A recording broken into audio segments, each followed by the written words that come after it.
জাতীয়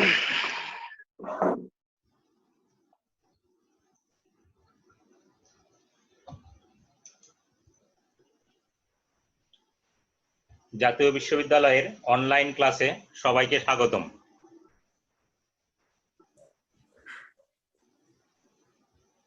অনার্স দ্বিতীয় বর্ষের গণিত বিভাগের ছাত্রছাত্রীদের জন্য calculus 2 course code 223701, lecture number 2, বক্রতার মধ্যে স্বকীয় এবং কার্তেশীয় সমীকরণের ক্ষেত্রে। আমার পরিচয় গৌতম কুমার সাহা, সহকারী অধ্যাপক, সরকারি বিএম কলেজ, বরিশাল। চলো ক্লাস শুরু করি। বক্রতা, তাহলে আমাদের প্রথমে যে জিনিস জানতে হবে যে বক্রতা কাকে বলে। কোনো বক্ররেখার যে কোনো বিন্দুতে গতি বা দিক পরিবর্তনের হারকে বক্রতা বলা হয়। কোনো বক্ররেখার যে কোনো বিন্দুতে গতি বা দিক পরিবর্তনের হারকে বক্রতা বলা হয়। বক্রতার হার যদি সমান হয় তাহলে সেই বক্রতা হয়ে যায় বৃত্ত, আর বক্রতার হার যদি শূন্য হয় তাহলে সেই বক্ররেখা হয়ে যায় সরল রেখা। এখন বক্রতার ব্যাসার্ধ কাকে বলে? কোনো বক্ররেখার যে কোনো বিন্দুতে গতি বা দিক পরিবর্তনের হারকে বক্রতা বলে এবং বক্রতার বিপরীত মানকে ওই বিন্দুতে বক্রতার ব্যাসার্ধ বলে। তাহলে বক্রতা এবং বক্রতার ব্যাসার্ধের মধ্যে সম্পর্ক কি? যেহেতু বক্রতার বিপরীত মানকে বক্রতার ব্যাসার্ধ বলে, তাহলে এদের ভিতরে সম্পর্ক হচ্ছে কাপ্পা সমান 1/ρ। আমরা বক্রতাকে সাধারণত কার্ভেচার অথবা কাপ্পা দ্বারা ডিফাইন করি, আর বক্রতার ব্যাসার্ধকে রো দ্বারা ডিফাইন করি। তাহলে এদের ভিতর সম্পর্ক হচ্ছে কাপ্পা সমান 1/ρ অথবা রো সমান 1/কাপ্পা, কারণ একটি আর একটির গুণোত্তর বিপরীত।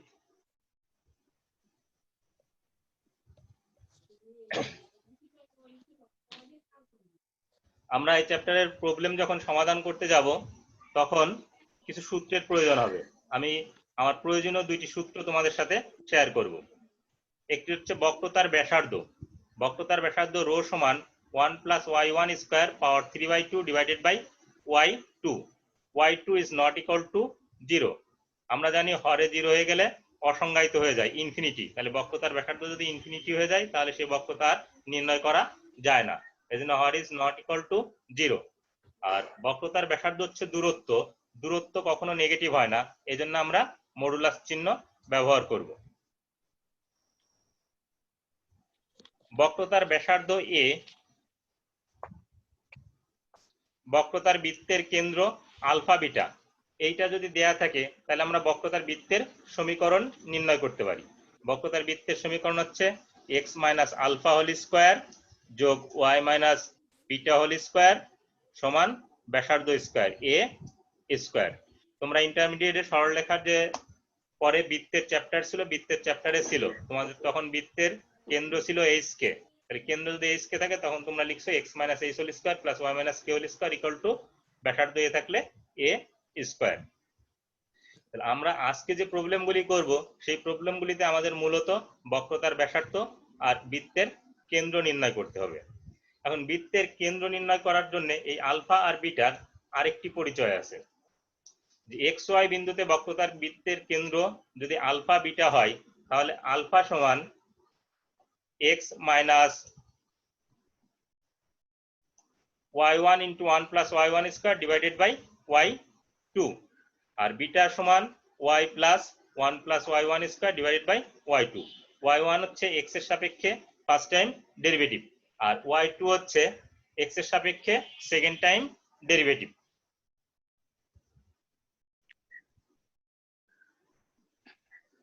আমরা কোশ্চেন 1, এটি তোমাদের প্রচলিত যে কোনো বই থেকেই তোমরা পাবে। আমি এমন একটি প্রবলেম চয়েস করেছি যাতে তোমরা এই অধ্যায়ের অনেকগুলি সমস্যার সমাধান করতে পারো।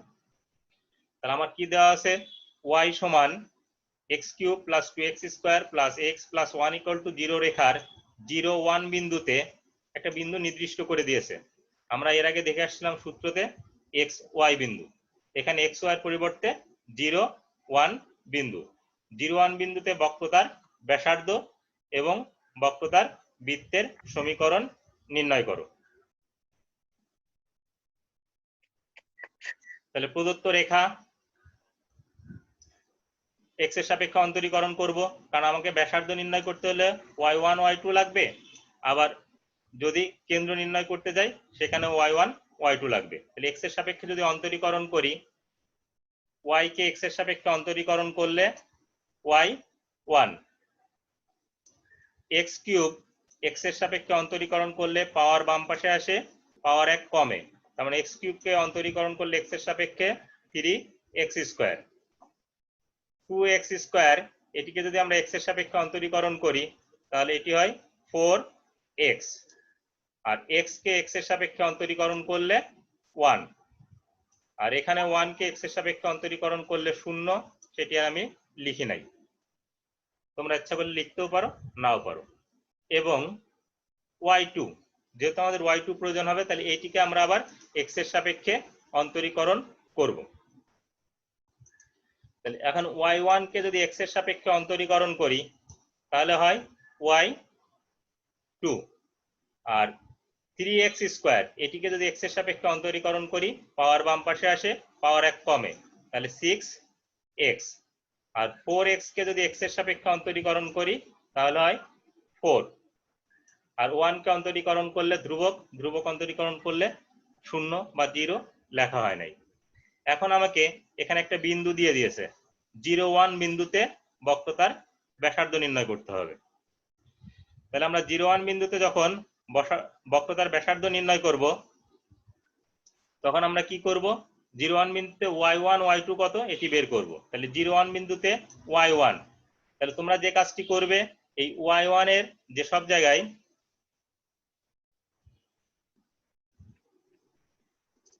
x আছে সেই সব জায়গায় x এর পরিবর্তে 0, এবং যে সব জায়গায় y থাকবে y এর পরিবর্তে 1, তা আমাদের সব x আছে, তাহলে 3 ইন্টু 0 স্কয়ার যোগ 4 ইন্টু 0 যোগ 1, অর্থাৎ আমরা y1 এর মান পেলাম 1, আর y2 এর মান পাবো, তাহলে এখানে y2 এর যে সব জায়গায় x আছে x এর পরিবর্তে 0 বসবে আর y এর পরিবর্তে বসবে 1, কিন্তু আমাদের y নেই, এজন্য x এর পরিবর্তে 0 বসিয়ে ক্যালকুলেশন করেছি, তাহলে 6 ইন্টু 0 প্লাস 4 সমান 4। তাহলে আমরা 0,1 বিন্দুতে y1 আর y2 পেলাম। এখন আমরা জানি বক্রতার ব্যাসার্ধ রো সমান 1 plus y1 square power 3/2 divided by y2। তাহলে এখন তোমাদের কাজ হচ্ছে চাহিদা অনুযায়ী মানগুলি বসিয়ে দেওয়া। তাহলে আমার y1 এর মান ছিল 1 আর y2 এর মান ছিল 4, তাহলে এই মানগুলো আমরা এখানে বসিয়ে ক্যালকুলেশন করেছি। 1 1 এর স্কয়ার 1, 1 প্লাস 1 2, 2 এর পাওয়ার 3/2 ডিভাইডেড বাই 4। এখানে দেখো 2 এর পাওয়ার 3/2, এটিকে আসলে লেখা যায় √2 এর স্কয়ার। √2 এর স্কয়ার লিখলে স্কয়ার আর 2 কাটাকাটি যায়, মূলত থাকে √2 এর কিউব। √2 এর কিউব মানে হচ্ছে লবে 2√2 আর হরে 4। এটিকে যদি তোমরা আবার কাটাকাটি করো তাহলে √2/2, আর √2/2 এটিকে আবার কাটাকাটি করলে 1/√2। এখানে মডুলাস চিহ্ন তুলে দিছি। কেউ যদি মনে করো যে স্যার প্রথম থেকে আমরা মডুলাস চিহ্ন দিব না, তোমরা ইচ্ছা করলে নাও দিতে পারো, তবে যদি কোনো কারণে বক্রতার ব্যাসার্ধের মান নেগেটিভ চলে আসে সেক্ষেত্রে কিন্তু তোমাকে পজিটিভ করার জন্য মডুলাস চিহ্ন প্রয়োগ করতে হবে। তাহলে আমাদের প্রশ্নের প্রথম অংশ বক্রতার ব্যাসার্ধ নির্ণয় করা শেষ। প্রাসঙ্গিকভাবে বলে রাখি, যদি আমাকে বক্রতার ব্যাসার্ধ না চাইতো তাও নির্ণয় করতে হতো, কারণ আমাকে বক্রতার বৃত্তের সমীকরণ নির্ণয় করতে হলে বক্রতার ব্যাসার্ধ নির্ণয় করতে হয়।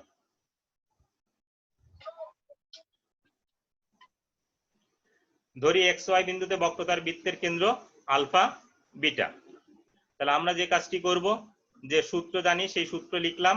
এখন তো আমার xy বিন্দু না, আমার বিন্দুটা কত, 0 1। তাহলে 0 1 বিন্দুতে বক্রতার বৃত্তের কেন্দ্র, তাহলে x এর পরিবর্তে 0 বসবে, আর y1 আমরা আগে নির্ণয় করেছি 1, এই y1 1, 1 plus y1 square divided by y2, y2 এর মান পেয়েছিলাম 4। এখান থেকে ক্যালকুলেশন দেখো, 1 প্লাস 1 স্কয়ার, তার মানে 1 প্লাস 1 2, 2 এ 2 দিয়ে ভাগ করব, আর বাম পাশে মাইনাস চিহ্ন আছে, তাহলে বক্রতার বৃত্তের কেন্দ্রের x স্থানাঙ্ক অর্থাৎ আলফা সমান পেলাম -12। এখন আমরা যে কাজটি করব যে আমরা বিটার মানটা নির্ণয় করব। তোমরা ইচ্ছা করলে ডান পাশে নির্ণয় করতে পারো, আমার স্পেস নেই বলে আমি নিচে নির্ণয় করেছি। তাহলে বিটা এর মান এখানে আমার 0 1 বিন্দু, তাহলে y এর পরিবর্তে বসবে কত 1, আর y1 y2 এর মান তো জানি, সেই মানগুলো এখানে বসিয়েছি। এখানে একটু ক্যালকুলেশন করেছি এরকম, লবে 1 + 1 স্কয়ার, তার মানে 1 + 1 2, 2 রে যদি 4 দিয়ে ভাগ করি তাহলে কত হয় হাফ, তাহলে 1 + হাফ, এটি ক্যালকুলেশন করলে 3/2। তাহলে বক্রতার বৃত্তের কেন্দ্র আমরা পেলাম কত -12, 3/2। তাহলে আমরা বক্রতার বৃত্তের কেন্দ্র নির্ণয় করলাম, বক্রতার বৃত্তের ব্যাসার্ধ ইতিপূর্বে নির্ণয় করেছি, তাহলে বক্রতার বৃত্তের সমীকরণও নির্ণয় করতে পারবো। অতএব বক্রতার ব্যাসার্ধ 1/√2 এবং বক্রতার বৃত্তের কেন্দ্র -1/2, 3/2 বিশিষ্ট বক্রতার বৃত্তের বা বৃত্তের সমীকরণ প্রশ্নে যেভাবে থাকবে সেভাবে লিখবে। তাহলে x মাইনাস এই মাইনাস মাইনাসে প্লাস হয়ে গেছে, x + হাফ হোল স্কয়ার যোগ y মাইনাস এখানে 3/2, তাহলে y minus 3/2 whole square equal to ব্যাসার্ধ, ব্যাসার্ধ কত 1/√2, তাহলে 1/√2 এর হোল স্কয়ার। অর্থাৎ তোমরা ইন্টারমিডিয়েটে যে সূত্র প্রয়োগ করছো, এটি বৃত্তের কেন্দ্র যদি h কে হয় তাহলে x - h whole square plus y - k whole square, আর ব্যাসার্ধ যদি a হয় তাহলে ইকুয়াল টু a স্কয়ার, এই সূত্র প্রয়োগ করা হয়েছে। এখন বাকি যে ক্যালকুলেশন এটি তোমরা তোমাদের মতন করতে পারো। আমি যেভাবে হিসাব করেছি a + b হোল স্কয়ারের সূত্র, তাহলে x square plus 2 into x into half, যেহেতু অনার্স সেকেন্ড ইয়ার আমি একবার x লিখে দিয়েছি, অর্থাৎ তোমাদের বোঝা উচিত 2 ইন্টু x ইন্টু হাফ, কাটাকাটি করলে x যোগ হাফের স্কয়ার 1/4, এরপরে y - 3/2 হোল স্কয়ার, তাহলে y square minus twice ab, calculation করলে মাইনাস থ্রাইস y, 2ab বলছি minus twice ab plus b square 3/2 এর হোল স্কয়ার 9/4, আর 1/√2 এটির হোল স্কয়ার হাফ। তাহলে এটির calculation x square plus y square plus x minus thrice y plus, এখানে ধ্রুবকগুলোকে আমি আলাদা করে নিয়েছি, ধ্রুবকগুলোর আলাদা লসাগু করে সরল করব। লসাগু করেছি, সরল করেছি, এখানে 1 + 9 - 2, তার মানে 9 আর 1 10 - 2, তার মানে 8, 8/4, ক্যালকুলেশন করলে 2। তাহলে এটি হচ্ছে আমাদের বক্রতার বৃত্তের সমীকরণ। এখন আমি একটু তোমাদের অপিনিয়ন নিব। তোমরা এই প্রবলেমটি বুঝতে পেরেছো কিনা? জি স্যার। কারো কোথাও কোনো প্রশ্ন আছে? না স্যার। আচ্ছা, যদি প্রশ্ন না থাকে আমরা নেক্সট প্রবলেমে যাব। আর তোমরা আমার প্রবলেম একটি শেষ করার পরে আমি তোমাদের প্রশ্ন করার অপশন দিব, তখন আনমিউট করে কথা বলবা, আদারওয়াইজ তোমরা মিউট করে রাখবে। আমরা অ্যানাদার প্রবলেমে যেতে চাই। আরেকবার বুঝিয়ে দেওয়া যাবেন স্যার? হ্যাঁ, আমরা পরবর্তী আরেকটা প্রবলেম দেখলেই তুমি বুঝতে পারবে।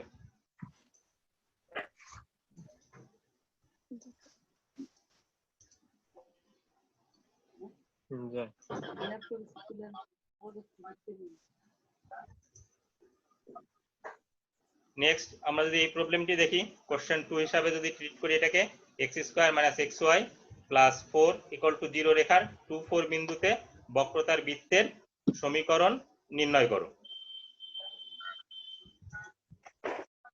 তাহলে বক্রতার বৃত্তের সমীকরণ নির্ণয় করতে বলছে, এখানে আলাদাভাবে বক্রতার বৃত্তের ব্যাসার্ধ বলেনি, কিন্তু আলটিমেটলি তোমাকে কি বক্রতার বৃত্তের ব্যাসার্ধ নির্ণয় করতে হবে, বক্রতার বৃত্তের কেন্দ্র নির্ণয় করতে হবে, তাহলেই না তুমি বক্রতার বৃত্তের সমীকরণ পাবে, আদারওয়াইজ তো বক্রতার বৃত্তের সমীকরণ পাওয়া যাবে না। তাহলে প্রদত্ত রেখা এখান থেকে একটু সহজ করে নি, y সমান লেখা যায় x + 4/x, মোট কথা এই সমীকরণটাকে x দ্বারা ভাগ করে দিয়েছি, তাহলে x + 4/x, এটিকে ধরেছি সমীকরণ 1। এখন আমরা এটিকে x এর সাপেক্ষে অন্তরীকরণ করব। যদি x এর সাপেক্ষে অন্তরীকরণ করি তাহলে y কে x এর সাপেক্ষে অন্তরীকরণ করলে y1, আর এক্স কে এক্স এর সাপেক্ষে অন্তরীকরণ করলে 1, আর 4/x, তাহলে 4 সহগ পড়ে থাকে, আর 1/x এটিকে x এর সাপেক্ষে অন্তরীকরণ করলে -1/x², তাহলে 4/x এটিকে অন্তরীকরণ করলে -4/x²। এটিকে আমি একটু সাজিয়ে লিখেছি 1 - 4 x এর পাওয়ার -2, 1/x², এটিকে লেখা যায় x এর পাওয়ার -2। এখন সেকেন্ড টাইম ডেরিভেটিভ করব, এবং y1 কে যদি x এর সাপেক্ষে অন্তরীকরণ করা হয় তাহলে y2, আর 1 কে যদি x এর সাপেক্ষে অন্তরীকরণ করি তাহলে 0। আমি 0 লিখি নাই, এখানে দুইটা অপশন আছে, আমি ডান পাশেরটাকে অন্তরীকরণ করেছি, তুমি এটাকে অন্তরীকরণ করতে পারো, আমি এটাকে অন্তরীকরণ করেছি। তাহলে 1 কে x এর সাপেক্ষে অন্তরীকরণ করলে 0 লিখি নাই, আর -4 x এর পাওয়ার -2 এটিকে যদি x এর সাপেক্ষে অন্তরীকরণ করি তাহলে পাওয়ার বাম পাশে আসবে, পাওয়ার 1 কমবে, তাহলে পাওয়ার বাম পাশে আসছে -2, পাওয়ার 1 কমছে, তাহলে এটা হয় -8/x³, 8/x³। তাহলে y1 y2 পেলাম, কিন্তু আমাকে তো এখানে একটা বিন্দু দেয়া আছে 2, 4 বিন্দুতে, তাহলে আমাকে 2, 4 বিন্দুতে y1 কত y2 কত এটি নির্ণয় করতে হবে।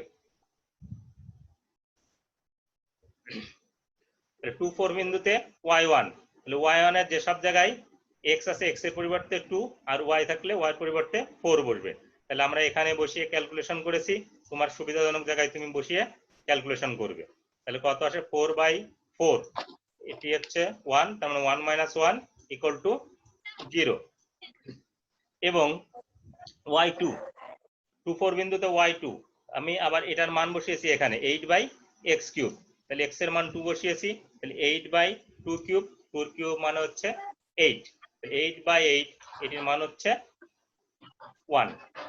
তাহলে আমরা যে কাজটি করলাম 2, 4 বিন্দুতে y1 আর y2 নির্ণয় করলাম, কিন্তু আমাকে এখন বক্রতার ব্যাসার্ধ এবং বক্রতার বৃত্তের কেন্দ্র নির্ণয় করতে হবে।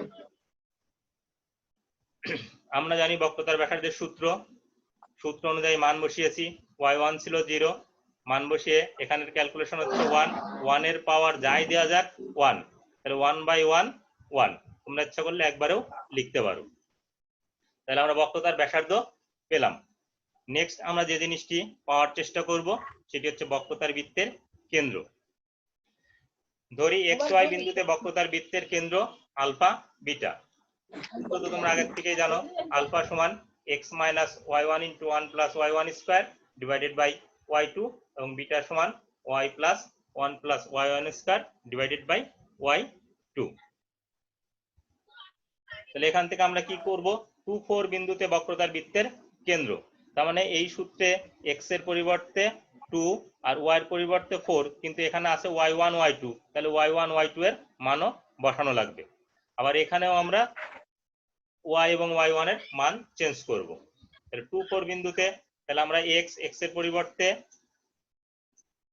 2 - y1 * 1 + y1², y1 এর মান 0, y2 এর মান 1, সব মান বসিয়েছি। এই জায়গার ক্যালকুলেশনটা একটু খেয়াল করো, এই জায়গায় 0 আছে, তার মানে কি লবে 0, লবে যদি 0 হয় তার ফলাফল 0, তাহলে 2 - 0, তাহলে আলফা এর মান কত পেলাম 2, আলফা এর মান পেলাম 2। এবং বিটা এর মান, এখানে y এর মান বসিয়েছি আমরা 2, 4 বিন্দু যেহেতু y এর মান 4 বসিয়েছি, এরপরে 1 + y1², এখানে সূত্রে মান বসিয়েছি, এখানে যদি তোমরা ক্যালকুলেশন করো তাহলে 1 + 0², তার মানে লবে হচ্ছে 1, 1 দিয়ে যদি ভাগ করি 1, তাহলে 4 + 1 5, তাহলে বক্রতার বৃত্তের কেন্দ্র আমরা পেয়ে গেলাম। বক্রতার বৃত্তের কেন্দ্র কত পেলাম, বক্রতার বৃত্তের কেন্দ্র পেলাম 2, 5, বক্রতার বৃত্তের কেন্দ্র পেলাম 2, 5। তাহলে বক্রতার বৃত্তের কেন্দ্র পেলাম আর আগে বক্রতার বৃত্তের ব্যাসার্ধ পেয়েছি, তাহলে আমরা বক্রতার বৃত্তের সমীকরণ নির্ণয় করতে পারবো। আমরা জাস্ট ইন্টারমিডিয়েটের সূত্রটা প্রয়োগ করে দিব। অতএব বক্রতার ব্যাসার্ধ 1 এবং বক্রতার বৃত্তের কেন্দ্র 2, 5 বিশিষ্ট বক্রতার বৃত্তের সমীকরণ, তাহলে x - 2² + y - 5² = 1²। তোমরা এখান থেকে তোমাদের মতন করে হিসাব করবে, x² x - 2² এটি হচ্ছে x² - 4x + 4, আর y - 5² এটি হচ্ছে y square minus 10y plus 25 equal to 1 এর স্কোয়ার 1। এরপরে যোগ বিয়োগ তোমরা তোমাদের মতন করবে। এখানে 25 আর 4 29, আর ডান পাশ থেকে 1 বাম পাশে আসলে 28। তাহলে এটি হচ্ছে আমার বক্রতার বৃত্তের সমীকরণ। X square plus y square minus 4x minus 10y plus 28 equal to 0। ইহাই নির্ণয় বক্রতার বৃত্তের সমীকরণ। আচ্ছা, আমি দেখি তোমাদের আবার ওপিনিয়ন নিব। আচ্ছা, এখন তোমরা তোমাদের প্রশ্ন থাকলে করতে পারো, আর যদি প্রশ্ন না থাকে তাহলে বলবা যে না স্যার প্রশ্ন নেই। যদি প্রশ্ন না থাকে পরবর্তী প্রবলেমে যাব। পরবর্তী সমস্যা জান। অনেকেরই একটু ভিডিও অফ দেখতেছি, আমি বলছিলাম যে ভিডিওটা অন করে রাখতে, কারণ এটি রেকর্ডিং করা হচ্ছে, জাতীয় বিশ্ববিদ্যালয়ে এই রেকর্ডিংটা সরবরাহ করা হবে। স্যার অনেকে মিউট করে দিয়েছে না। তোমরা একটু নিজেরা ম্যাচিউর তো, অনার্সের স্টুডেন্ট, নিজেরা একটু মিউট করে নাও, সবাই নিজেরা একটু মিউট করে নাও।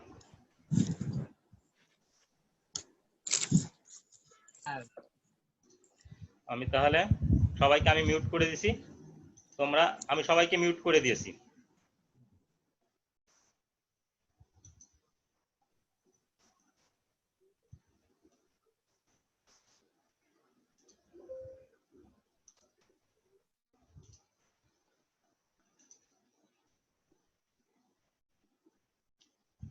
Next problem. আচ্ছা, এখানে কি আছে? 5x cube plus 7y cube plus 4x square y plus xy square plus 2x cube plus 3xy plus y square plus 4x equal to 0 বক্ররেখার বক্রতার ব্যাসার্ধ নির্ণয় করো। এর আগে আমরা যখন করছি তখন স্বকীয় সমীকরণ ছিল। স্বকীয় সমীকরণ হচ্ছে যে সমীকরণ থেকে চলক x আর y কে পৃথক করা যায়, অর্থাৎ x এর মান আর y এর মান আলাদা করে লেখা যায়। এখানে তোমাকে যে সমীকরণটা সরবরাহ করা হয়েছে, এই সমীকরণ থেকে x আর y এর মান পৃথক করা যায় না। যদি পৃথক না করা যায় তাহলে তোমাকে অ্যানাদার যে প্রসিডিউর আছে সেই প্রসিডিউরের প্রবলেম সমাধান করা সহজ। আমরা তাহলে অ্যানাদার মেথড ইউজ করব। আর এখানে বলা আছে মূল বিন্দুতে, আমরা জানি মূল বিন্দু মানে হচ্ছে 2 ডাইমেনশনে 0 0 বিন্দু। 2 ডাইমেনশন কি করে বুঝবো? এখানে চলক আছে x আর y, তার মানে এটা 2 ডাইমেনশন। তাহলে এখানে আমরা একটা সূত্রের প্রয়োগে যাওয়ার আগে আমাদের কিছু প্রয়োজনীয় কাজ করি, তারপরে সূত্রটা নিয়ে তোমাদের সাথে একটু আলোচনা করব। fx ফাংশনটাকে আমরা f দ্বারা ডিফাইন করছি। fx এটি দিয়ে বোঝা যাচ্ছে ফাংশনটিকে x এর সাপেক্ষে আংশিক অন্তরীকরণ। x এর সাপেক্ষে যখন আংশিক অন্তরীকরণ করব তখন কিন্তু y ধ্রুবক। আবার খেয়াল করো, যখন x এর সাপেক্ষে ফাংশনটিকে অন্তরীকরণ করব, আংশিক অন্তরীকরণ, তখন y ধ্রুবক। তাহলে 5x কিউব এটিকে যদি x এর সাপেক্ষে অন্তরীকরণ করো তাহলে পাওয়ার বাম পাশে আসে, পাওয়ার 1 কমে, তাহলে 15x স্কয়ার। 7y কিউব যখন x এর সাপেক্ষে করব তখন এটি ধ্রুবক, অন্তরীকরণ করলে 0। 4x স্কয়ার y এটিকে x এর সাপেক্ষে অন্তরীকরণ করলে 4x স্কয়ার y 8x, আর y গুণ আকারে থাকে সহগ, তাহলে 8xy। xy স্কয়ার x কে x এর সাপেক্ষে অন্তরীকরণ করলে 1, y স্কয়ার গুণ আকারে থাকে সহগ, তাহলে এটি হয় y স্কয়ার। 2x স্কয়ার এটিকে যদি তোমরা x এর সাপেক্ষে অন্তরীকরণ করো 4x। 3xy এটিকে যদি তোমরা x এর সাপেক্ষে অন্তরীকরণ করো তাহলে 3y, আর y স্কয়ার কে x এর সাপেক্ষে অন্তরীকরণ করলে 0। 4x x এর সাপেক্ষে অন্তরীকরণ করলে 4। এখন আমরা পুনরায় x এর সাপেক্ষে অন্তরীকরণ করার আগে যে কাজটি করেছি, আমি যেহেতু অনেকগুলো শূন্য লিখছিলাম, শূন্যগুলিকে সরিয়ে দিয়েছি। তোমরা একবারে পরীক্ষার হলে এই লাইন নিচের লাইনটা লিখতে পারো, কারণ এত যে জিরো গুলো না লিখলেও চলে। fxx এটির অর্থ হচ্ছে একবার x এর সাপেক্ষে অন্তরীকরণ করা ফাংশনকে পুনরায় x এর সাপেক্ষে অন্তরীকরণ। এটা হচ্ছে প্রথম x এর সাপেক্ষে, পরেও পরবর্তীতেও x এর সাপেক্ষে। তাহলে এটিকে যদি আমরা x এর সাপেক্ষে অন্তরীকরণ করি 15x স্কয়ার, পাওয়ার বাম পাশে আসে, পাওয়ার 1 কমে, 30x।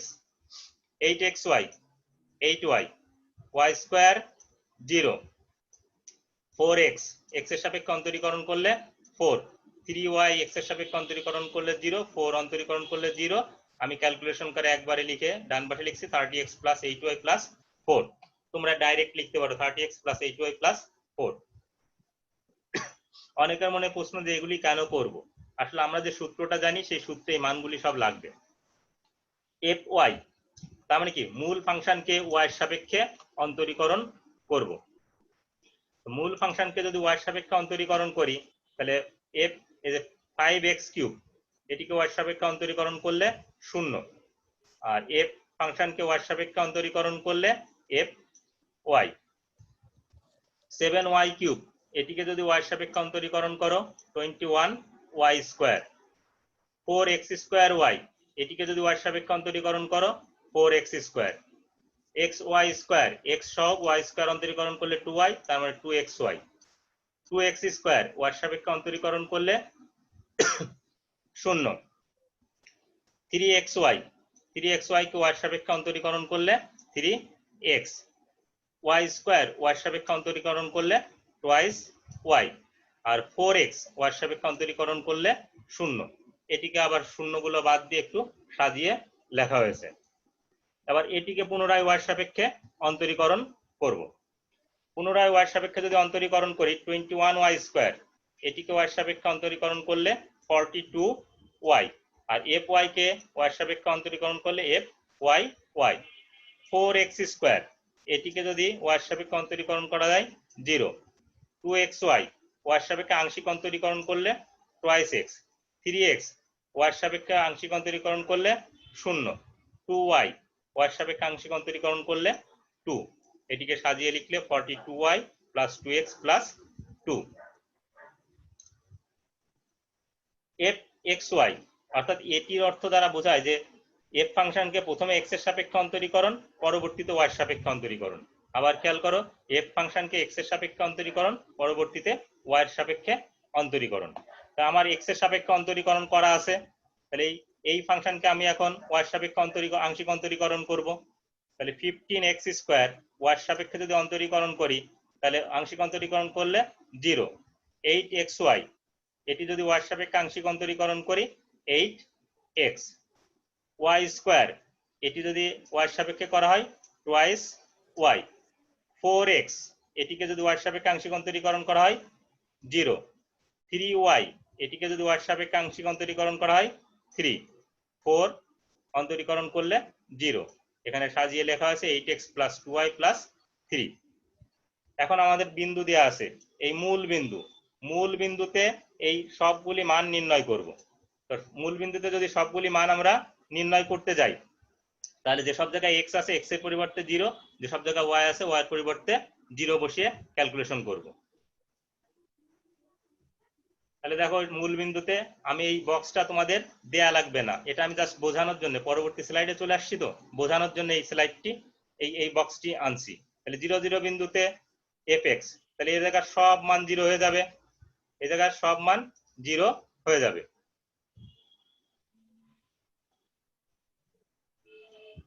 তাহলে এটার মান কত আসে 4। তাহলে fx এর মান আসে কত 4। এখানে এইগুলো সব 0 হয়ে যাবে, তাহলে এটার মান আসে fxx এর মান আসে 4। fxx এর মান 4। এবার fy এর সব জায়গায় যদি মূল বিন্দু নিই 0 0 নিলে 0, তাহলে fy 0। fyy এখানে যদি সব 0 বসাই তাহলে পাই কত 2, তাহলে এই হচ্ছে fyy 2। fxy এখানে যদি মান বসাই x এর মান 0 y এর মান 0 তাহলে পাই 3। তোমাদের এই বক্সে যেটি আছে সেটি করা লাগবে না, কারণ এটি তোমাদের খাতায় আছে।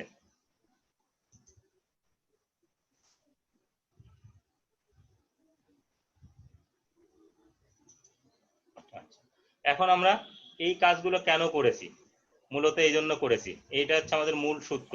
আমরা জানি বক্রতার ব্যাসার্ধ রো সমান fx² plus fy² power 3/2 divided by fxx fy² minus 2fx into fy into f of fxy plus fyy fx²।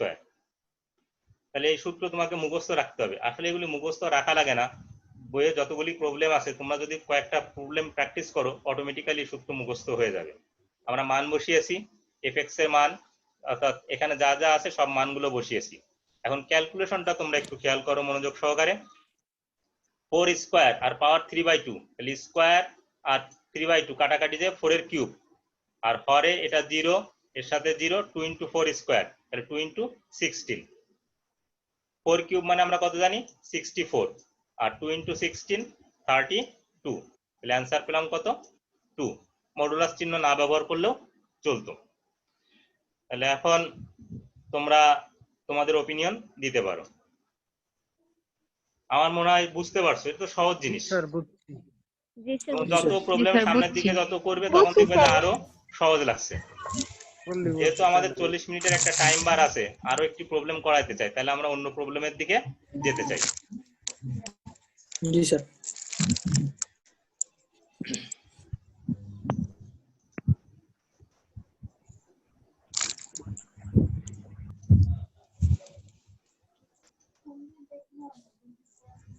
এই প্রবলেমটি জাতীয় বিশ্ববিদ্যালয়ের পরীক্ষায় জন্য খুবই ইম্পর্টেন্ট, প্রায় এই পরীক্ষায় আসে।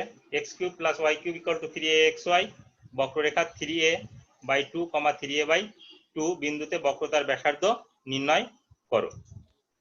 তাহলে আমরা অ্যাজ ইউজুয়াল একটু আগে যে প্রবলেমটি করেছি হুবহু সেই প্রবলেমের মতন করব। প্রদত্ত বক্ররেখা x³ + y³ -3axy = 0, fxy = কত? ফাংশনটা ধরে নিলাম, এই 3axy কে ডান পাশ থেকে বাম পাশে নিয়ে আসছি। fx x এর সাপেক্ষে যদি আংশিক অন্তরীকরণ করি, 3x² x³ কে অন্তরীকরণ করলে, y³ কে অন্তরীকরণ করলে 0 লিখি নাই, -3axy x এর সাপেক্ষে অন্তরীকরণ করলে -3ay। এটিকে যদি পুনরায় x এর সাপেক্ষে অন্তরীকরণ করি তাহলে 3x² 6x আর -3ay 0। fy, তাহলে এটিকে যদি আমরা y এর সাপেক্ষে অন্তরীকরণ করি তাহলে y³ এটি হয় 3y² আর -3xy -3x, আর এই x³ হয়ে যায় 0 লিখি নাই। তোমরা এগুলি পার্শিয়াল ডেরিভেটিভ পাওয়ার কথা। 3y² এটিকে y এর সাপেক্ষে অন্তরীকরণ করলে 6y আর -3x, এর ভিতর কোথাও y নেই, 0, এখানে আর আমি লিখি নাই। fxy, তাহলে fx ফাংশনকে y এর সাপেক্ষে অন্তরীকরণ করব। যদি y এর সাপেক্ষে অন্তরীকরণ করি তাহলে 3x² -3ay, এটিকে x এর সাপেক্ষে অন্তরীকরণ, y এর সাপেক্ষে অন্তরীকরণ করলে -3a, কারণ 3x² 0 হয়ে যায়। এটির অর্থ হচ্ছে প্রথমে x এর সাপেক্ষে অন্তরীকরণ, তারপরে y এর সাপেক্ষে অন্তরীকরণ। আমার প্রথমে তো x এর সাপেক্ষে অন্তরীকরণ এখানে করা আছে, তাহলে এখান থেকে y এর সাপেক্ষে অন্তরীকরণ করব। এখন আমাকে বিন্দু দেওয়া আছে 3a/2, 3a/2, তাহলে এই বিন্দুতে এই মানগুলো নির্ণয় করব। দেখো, যদি মান বসাই 3 × x² - 3ay, তাহলে 3 × 3a/2 এর হোল স্কয়ার -3a × 3a/2, অর্থাৎ এখানে সব মান বসিয়েছি। এটা ক্যালকুলেশন তোমরা তোমাদের মতন করে করবে।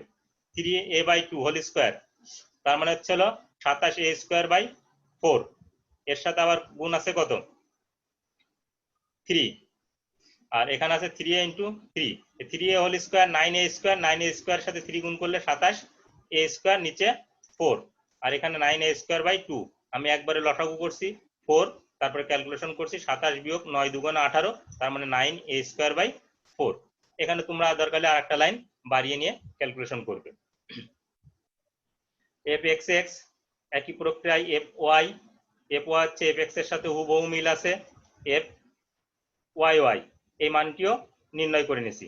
আরেকটি হচ্ছে fxy, এখানে কোনো মান বসানোর সুযোগ নেই, তাহলে -a। মানগুলো প্রয়োজনে তোমরা আরেকবার দেখে নিবে, এগুলি সহজ, ক্যালকুলেশন একটু ভেঙে ভেঙে করবে। আমরা জানি বক্রতার ব্যাসার্ধ রো সমান, সূত্র লিখলাম। এখন এই যে বক্স, এই বক্সটা তোমার খাতার ভিতর আছে, তোমাকে দিতে হবে না। আমি যেহেতু মান বসাবো এই জন্য এই বক্সটা এখানে নিয়ে আসছি। তাহলে দেখো, আমি এখানে চাহিদা অনুযায়ী fx², fy², এখানে যে যে মান আছে সেই মানগুলো সব আমরা এখানে বসিয়েছি। এখন আমি তোমাকে ক্যালকুলেশনটা দেখিয়ে দিব। ক্যালকুলেশনটা একটু জটিল, এজন্যই সাধারণত পরীক্ষায় আসে। তাহলে ক্যালকুলেশনটা একটু খেয়াল করো, কারণ এই লাইনে যা আছে সব মান বসানো, এটি নিয়ে কোনো সমস্যা হবে না। এখন দেখো 9a²/4 এর হোল স্কয়ার যদি করো তাহলে 81a⁴/16, 9a²/4 এর হোল স্কয়ার করলে 81a4/16 পাওয়ার 3/2। আর এখানে কাটাকাটি করা যায়, কাটাকাটি করলে কোনো বেনিফিট পাওয়া যায় না, এজন্য আমি কোনো কাটাকাটি করি নাই। এইটুকুর ক্যালকুলেশন যদি করো 9a²/4 81a4/16, তার আবার 9a দিয়ে গুণ আছে, তাহলে এটি পাবা কত? 729a⁵ 5/16। এটিকে টানা গুণ করেছি, এটিকেও টানা গুণ করেছি, তাহলে আমাদের আসে কত? এখানে 486,729। এখানে প্লাস চিহ্ন কিভাবে আসছে? এই -2 আর এই -3 গুণ করে প্লাস চিহ্ন আসছে। এর পরবর্তী লাইনের ক্যালকুলেশনটা একটু খেয়াল করো। এখানে 81A4 divided by 16, 81A4 divided by 16, একই জিনিস দুইবার যদি করতে বলি, তাহলে আমি যদি বলি এটা x এটা x, তাহলে টুয়াইস x।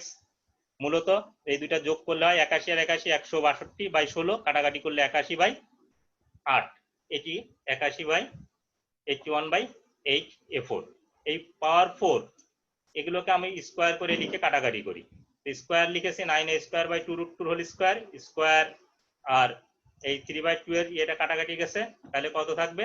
9a²/2√2 তার whole cube divided by 1944 a⁵ এই ক্যালকুলেশনটা তোমরা খাতায় বাসায় বসে 2 থেকে 3 বার দেখবে, প্রয়োজনে ভিডিওটা আবার তোমরা প্রথম থেকে দেখবে, তাহলে বুঝতে সুবিধা হবে। এরপরে আসি, এরপর আমরা যে কাজটি করেছি, আমরা ক্যালকুলেশন লিখেছি, এবার ভাগ চিহ্ন গুণ আকারে দিয়ে দিছি, তাহলে লব আর হর, হরের লব আর হর চেঞ্জ হয়েছে, এখানে 16 আর 16 কাটাকাটি যায়, a⁵ আর a⁵ কাটাকাটি করলে এ থাকে, আর 729 আর 1944 যদি কাটাকাটি করি তাহলে 3a/8√2। এই হচ্ছে আমার নির্ণয় বক্রতার ব্যাসার্ধ। তোমরা যদি বইয়ের সাথে কেউ আরো এটাকে মানে ই করতে চাও, তাহলে লবে √2 দিয়ে গুণ করবা, হরে √2 দিয়ে গুণ করবা, তাহলে লবে আসবে 3√2, হরে আসবে 16। অনেকের প্রশ্ন থাকতে পারে যে এ কে কেন মডুলাসের ভিতর দেওয়া হয়েছে। এর মান যদি কোনো কারণে নেগেটিভ আসে, এই জন্য এর মানকে পজিটিভ করার জন্য মডুলাস চিহ্ন দেওয়া হয়েছে। সবাইকে অনলাইন ক্লাসে যুক্ত থাকার জন্য ধন্যবাদ। তারপর তোমাদের একটু মতামত নিব। আমার মনে হয় তোমাদের বুঝতে খুব বেশি সমস্যা হয়নি। আর এটি জাতীয় বিশ্ববিদ্যালয়ের অন্যান্য কলেজ বা অধিভুক্ত কলেজের যেসব স্টুডেন্টরা আছে, তারাও যদি লেকচারটি দেখে তারা উপকৃত হবে। আর আমি যেহেতু এটি রেকর্ডিং করছি, আর আমার 1 মিনিট পরে এটির টাইম শেষ হয়ে যাবে, আমি পরবর্তী ক্লাস তোমাদের যে শিডিউল আছে সেই শিডিউল অনুযায়ী তোমরা জয়েন করবে। আমি মিটিং শেষ করে দিচ্ছি। সকলকে ধন্যবাদ।